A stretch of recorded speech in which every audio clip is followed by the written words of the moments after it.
Here at Equivision, we are often asked about various feeds. Which feed should I give my horse? What makes one feed better than another?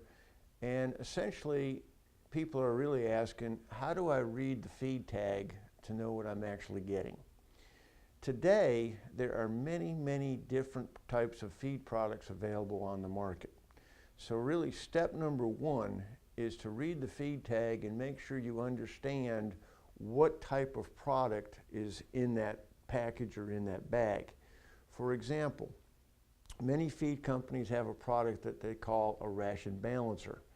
These are products that are very high in minerals and vitamins, often contain a protein component, but they're designed to be fed at a very low inclusion rate, often only from a half a pound per day, some up to 2 pounds per day, depending upon the formulation. These products are used to provide additional minerals and vitamins and amino acids primarily to your horse, or for people that are feeding plain grain, they can be used to balance off the minerals and vitamins of that plain grain. The next segment of feed products that we see on the market today are products that are designed still to be fed at a low level, but will still provide all the minerals and vitamins that your horse needs. We find that more and more horses today only require 1, 2, or 3 pounds of grain in order to maintain their desired body condition. So there are products on the market now that are designed to be fed at approximately 2 pounds per day and still provide the horse with the minerals and vitamins they need. These are a little bit different than the balancers in that they're not really designed to balance the calcium phosphorus level of plain oats per se, but simply they are designed to be fed to a performance horse or mature horse in most cases at a very low inclusion rate. From there, we get into what we consider to be the more traditional type complete horse feed, such as a heavy grain feed, a high fat, high fiber feed, which are so popular today. And so we find many differences also in soluble carbohydrate levels between feed products. And it's very difficult sometimes to determine what the soluble carbohydrate level is of a horse feed, because that's not something that's actually printed on the feed tag. Many feed companies will have their NSC levels or their soluble carbohydrate levels listed at their website, but that requires you to take a little bit extra action on your own and actually go to that website and see what those values actually are. So when looking at the feed tag itself, one of the very first things that you can determine, does the feed contain grain components such as oats or corn or barley? If you've got a grain component in that feed, all of those ingredients contain starch, which means the NSC level is going to be elevated. So if you're looking for a feed with a very low NSC level, you really want to look at the feed tag and make sure that none of those ingredients are listed, because if they are, as we just mentioned, the NSC level is going to be higher.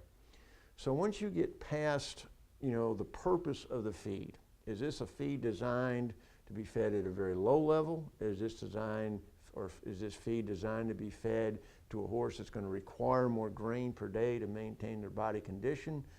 The next step then is look at, okay, is this a low soluble starch feed, or is this a high soluble starch feed that will be designed more for like a race horse, 3-day event horse, a hard working horse that needs that extra carbohydrate in his diet in order to obtain that power that they need to perform their desired activity. So from there, then you want to compare or look at mineral vitamin component, you want to look at protein components. So now we want to look at ingredients, which brings up a very basic difference in some feeds.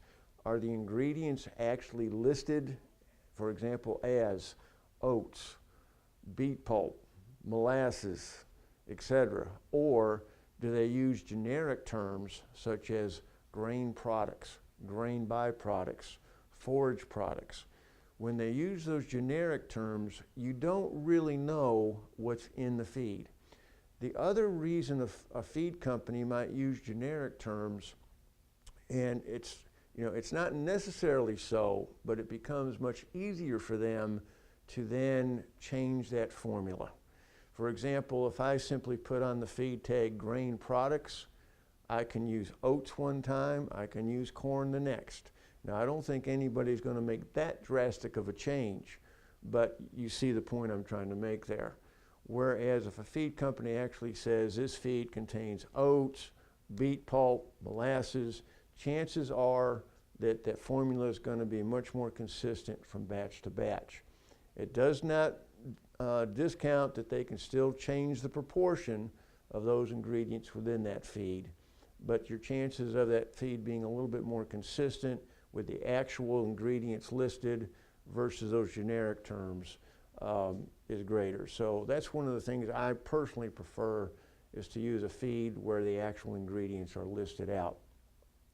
The next thing you want to look at when you're evaluating the feed tag is not just the minerals, or rather the guaranteed levels of various minerals and vitamins and amino acids, but how many of those minerals and vitamins are actually guaranteed. The more guarantees you have on the tag, the more educated you can be about that particular product to know if it's going to fit the actual needs and requirements of your horse. And then beyond minerals and vitamins and amino acids, many feeds now contain things like yeast cultures, probiotics, prebiotics, enzymes, for example, omega-3 fatty acids. How many of those are actually listed on the tag and guaranteed?